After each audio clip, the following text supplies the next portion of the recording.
of the Morning Shakeout newsletter that comes to my inbox every Tuesday, and hopefully Mario will be able to hear us here in a second.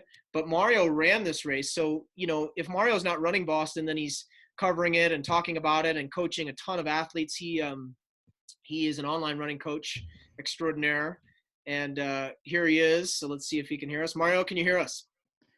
I can. Can you hear me? We can. All right. We're in business. How you guys doing? We're doing great. We've talked to a couple people already, and we're having a lot of fun, and we're showing the race here and there. I think the men's race now has begun, so you can see it there on the screen. Yep. But before we get into a couple of other things, I'm just going to ask you to look at this, and what do you remember about the start? I'm way back in that mess somewhere. It was packed, crowded. For me, it was the first time I'd ever been in not the first corral at Boston. I'd always been in the first corral, but I was in corral 2 because the year before, in 2017, I had my worst marathon that I've ever run. And I wilted in the heat and ended up coming in at like 2:47 or something like that. And that wasn't fast enough to get me in the front corral. So I had about 1,000 people ahead of me right at the start. And it was the most crowded start that I had ever been a part of. What was the vibe? So you were in the masses, you were essentially in the masses. I was firmly planted in the masses. And what was the vibe like back there? There was a lot of nervousness. Felt like there were a lot of people who weren't really sure of themselves, maybe didn't want to be there. There was a lot of excitement, as there typically is at Boston, with the race about to go off. But I think everyone in that corral knew they were going to be part of something epic that day, regardless of how it ended up playing out for them. Yeah, for sure. And tell folks, so going into this, you've trained for it, and you also have a lot of athletes that you coach online. How many people were you coaching that day? So I had 6 people in the race, and I had 2 women in the elite field, and then I had 4 in the mass start. And my 2 women, I think I had two or 3 women in the elite field, 2 that I'm thinking of off the top of my head, both of whom lived and trained in San Diego, and both ended up dropping out with hyperthermia at various points of the race. I should have gone back and looked to see There's a how picture of everyone you had from the made race. out. Yeah, that was I think mile 16. Yeah, You look like exactly. you're having a lot of fun there. I was having a blast. I really was, honestly. Yeah. It doesn't look it in that photo, but I think that was the appropriate expression for the day. Well, what did you guys talk about with the athletes beforehand about how to handle it? So what I had told my crew was, more so than ever before, let's not think about splits or look at watches, because it was not going to be a fast day. We knew it was going to be wet and windy. Boston, even under the best of conditions, it's really hard to run a super even race. But more so than ever, we knew splits were going to yo-yo, that it was going to be a race of attrition more than anything else. The biggest key that we talked about, which wasn't as much of an issue for the elite women that I had, but for the rest of us, was just staying warm and dry before the race. Because unlike the elites, who are on the bus and then in the church and able to stay dry up until the very last moments, everyone else, for the most part, is stuck outside and is just trying to stay warm and dry. And on this day, I mean, I think it was in the 30s. It was pretty dang cold. My dad, I grew up in central Massachusetts, about 45 minutes west of Boston. And I've grown up around the Boston Marathon. I've been to it every year since 2002, with the exception of my wedding in 2013 and this year, at least as of right now. And I woke up that morning in 2018 at my dad's house in Worcester, which is at a little bit of an elevation. It's like about 1,000 feet. And we actually had snow on the ground when I woke up. And he was driving me out to the bus in Hopkinton. And I was like, oh man, here we go. Like, this is gonna be pretty epic. And as we got closer to Hopkinton, there was less and less snow on the ground. But in central Massachusetts, it looked pretty wintry. And that's what I remember about the day. And I told my crew as well, like, you're going to be cold when you get out there, no matter what you do or what you wear, and you're going to be wet no matter what you wear. It doesn't matter if you have a fully waterproof jacket on, it's not going to make that much of a difference. You're going to be soaked, but do what you can before the start to stay as warm and as dry as possible. Because if you've already burned a lot of calories before you get to the start line just from shaking and shivering, you're kind of hosed before you start. So you take off. You say you're having fun. What was your fitness like, and what were your goals going in?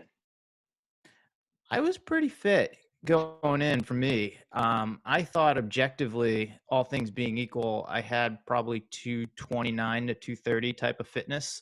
I knew it wasn't going to be that kind of a day. And for me, rewinding again to the year before, 2017, when it was warm, I remember walking to the start line of that race and it was almost 70 degrees already. And I'm not great in the heat. And I was like, all right, it's hot. You've got to back off at the start. It's not going to be a 230 type of day. Do not go out at that type of effort because you're not going to be able to sustain it. And like an idiot, I did against my own best advice. And as I said earlier, I just completely unraveled. I actually walked the last 5 aid stations, which I've never done before in a marathon, and came through in like 247. So I told myself I wasn't going to repeat that type of day. And I told myself again, like, hey, you've got good fitness, but it's not about the clock today. Listen to the advice that you gave your athletes. Just focus on competing. And I think for me, it ended up being a blessing in disguise that I was back where I was, because I had about 1,000 people in front of me before the race even started moving.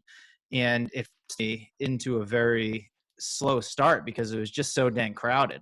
So I really wasn't moving that fast for the first, 1,000 meters or so. And then by the mile mark, it had opened up a bit. But I felt pretty good once I got moving. And like I heard Scott describing earlier, like for me, it was just all about racing and competing.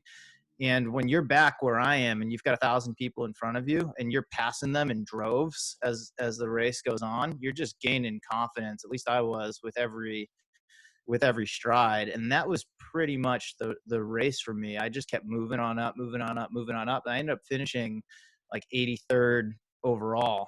And I was way back in Corral 2 somewhere at the start. What did you think of the crowd that day? I'd been out at Boston a bunch before. It was definitely smaller than usual, but unsurprisingly, people still came out and they were still cheering, and the energy was still high despite it being a crappy day to be out there. But it was less than normal for sure. What's the best thing about Boston, in your opinion? The fans, they're unlike any other. I mean, this race up until well, hopefully it still goes on in September, but it's the world's oldest annual marathon. And in a lot of these smaller towns, Hopkinton, Ashland, Framingham, Natick, they're old New England towns. And a lot of those families have been there for a long time, and they've had their spot along the marathon course for a long time. And they put their chairs out. Well, nice weather, they put their chairs and their blankets out like days before, and they're there every year. And even if they're not runners, the marathon is a big deal. And when you grow up in that area and people know that you're a runner, they ask you if you've run the marathon. They don't give a rat's ass what other races you've run. Like, you've either run the marathon or you haven't run it at all. So people respect the event. They're pretty educated about it. They understand and respect its history. And even in a terrible year like this, where it's 30 something degrees and pissing rain and driving wind, they're still out there and they're still cheering people on. And from the first finishers all the way to the back, they're going crazy. And it's just a big party. And I know New York is bigger. I ran it this past fall for the first time, and it's New York City. I mean, there's nothing bigger, wilder, or crazy. But to me, and I'm guessing because I grew up there are no better fans than there are in Boston. It's just really, really something special. Well, you wear many hats, Mario, and you ran this race and you coached people in this race, but you're also the founder, proprietor of the Morning Shakeout. You're in Correct. my inbox every Tuesday. There you go. And so in that role, you sort of play the journalist role, and you cover the sport and you share links and you give your opinions and your thoughts about different things going on. And so we've got some questions rolling in from from the fans watching on Facebook, and I thought this one might be interesting for both of you. Um, Sure. Thoughts on what Yuki wore that day, and why didn't the cold bother him? The guy's a maniac. I think actually this is not a joke. I think his last race he wore a panda suit, so maybe he was like internally preparing. He's like, I'm a panda bear, I can go out and do this. Yeah, to echo Scott's point, I mean, Yuki is a maniac. And I remember some article after the race, he said, for me, the conditions were perfect. So I think a lot of people are trying to figure out what to wear that day, but I think he knew, what he needed to wear on that day, given the conditions, and, just felt pretty confident in what he had on himself, even though it wasn't much.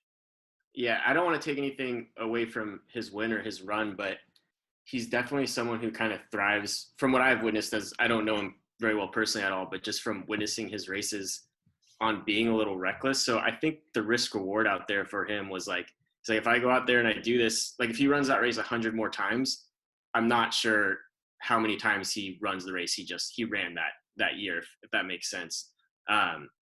So I think it was like, I'm made for this. I think there's a large mental component to it that he was looking forward to those conditions probably a lot more than some of the athletes. And just the downside wasn't that big of a deal to him.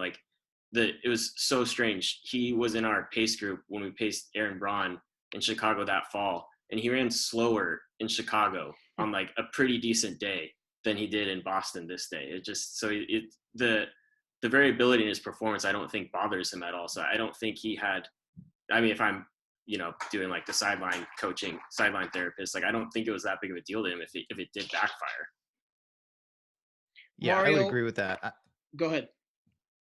Yeah, I was just gonna say I would agree with that. I mean, I don't think, honestly, he gave a crap. He's like, this is gonna go one of two ways. I'm either gonna win the race running this way, or I'm gonna get completely blown out the back. And I think he was okay with either outcome.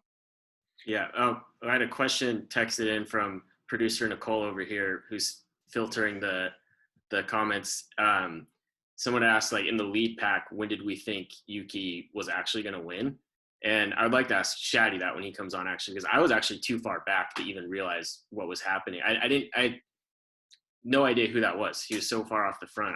I honestly thought from behind it was kind of like Mexican flag color. So I thought it may have been a Mexican athlete that was way up there. And I didn't remember seeing, very fast Mexican athlete on the start list. So I was like, oh, this guy will come back. He's probably just trying to get his 15 seconds of fame or whatever, not realizing it was actually Yuki and that he would go on to win the whole race. But it would be interesting to hear Shaddy's take on that from like up front, more closer to where that was happening. Well, Mario, that's the men's race a little bit. But of course, for the American viewer, the story of the day ended up being Des Linden winning the race. So what was your take on the women's race? And since you were running and since you had people in it, did you play the journalist role too much? I mean, did you No. pick apart the race beforehand, or did you just kind of were you just kind of surprised like everyone else? And what did you think of the final result? So I did not play much of the journalist role that weekend in Boston, and honestly, I haven't been in the press room at Boston since my days at Competitor. So it's been at least 4 years now at this point. I've mostly been there the last several years primarily as a coach or competing myself, or some version of both of those things. But I was not surprised to see Des win that race. I mean, I think it was really set up for her in terms of the conditions, and knowing, I mean, similar to what Scott was just describing with Yuki, I know Des had the same attitude. I mean, she was on the bus, or I had read this anyway, on the bus, like, to the race, and everyone else is like, do I have enough clothes? Like, how's this going to go? And she was genuinely excited about it. And I think that made a big difference. And I think it, was the perfect conditions for her, on that day. And I mean, for her to win and win by as much as she did, I mean, obviously there was a high rate of attrition there, but I mean, no one else was even close. And just given her history at that race, having run a fast year in 2011, having run there when it's hot, having run there when it's cold, and consistently finding herself finishing, in the top 5, if not on the, on the podium. I wasn't surprised one bit. If I think before the race, I was like, this is going to be Desi's year. I'm like Desi or Shalane, like one of those two is gonna win this race. And Shalane suffered a bit more, but I think Des ran about as well as any woman could have run on that day. Yeah, we'll ask Josh Cox, her agent, when he comes on. But I think there was also some of that, like Scott was saying with Yuki, some of that nothing to lose mentality. Because I think, though you're exactly right about her performances there in the past, I think, if I'm not mistaken, she wasn't terribly confident in her build-up this time around. And sometimes that nothing to lose attitude can be a good thing, especially on a day like this. Now, as I watch the men's race here, look how far Yuki dropped back there. He's already grimacing. His race was amazing. Incredible. It was just amazing. These things don't happen. You don't get dropped in these marathons and come back. I think his race is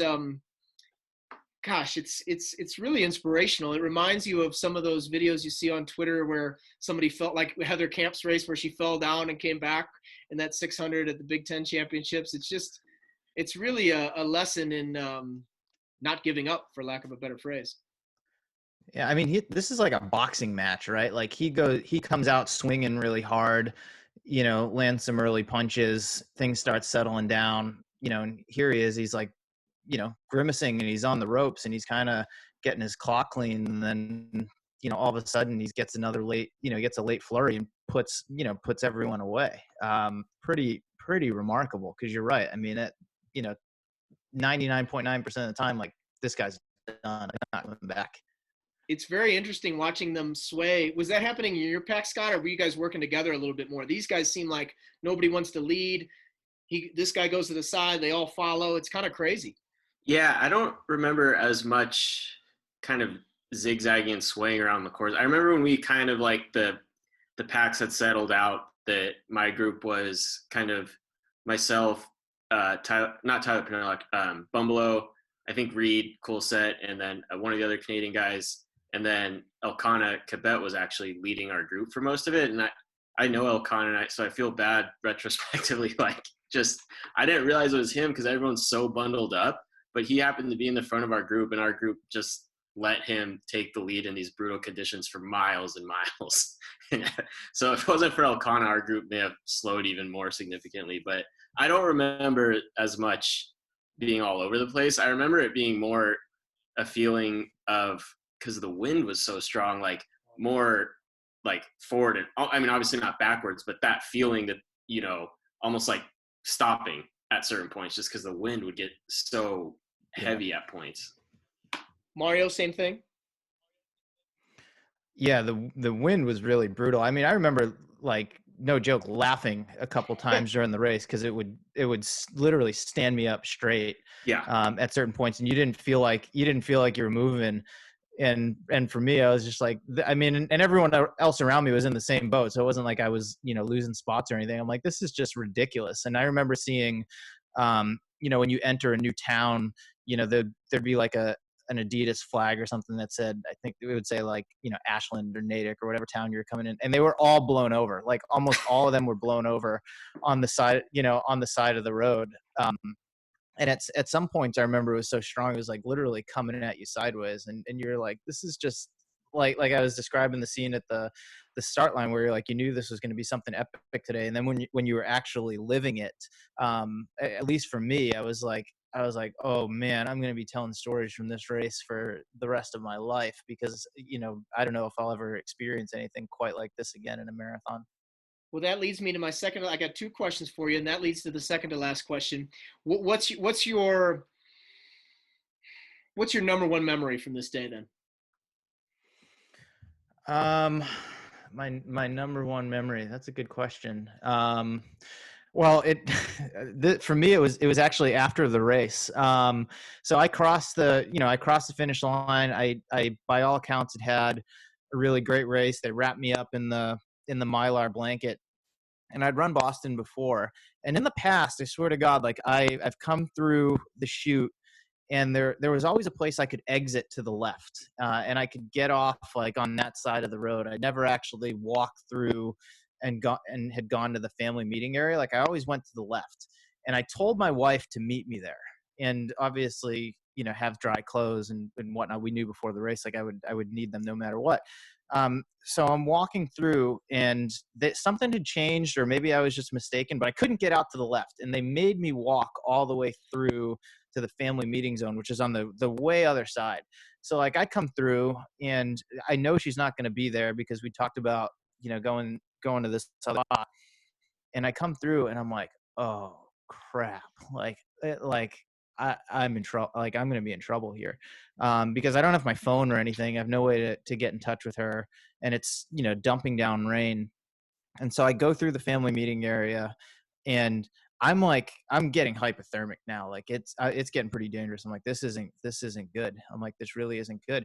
And I must not have looked good, because someone outside was like, hey, get in here. And they like opened this door, and it was like some hotel lobby or something like that. And they're like, get in here.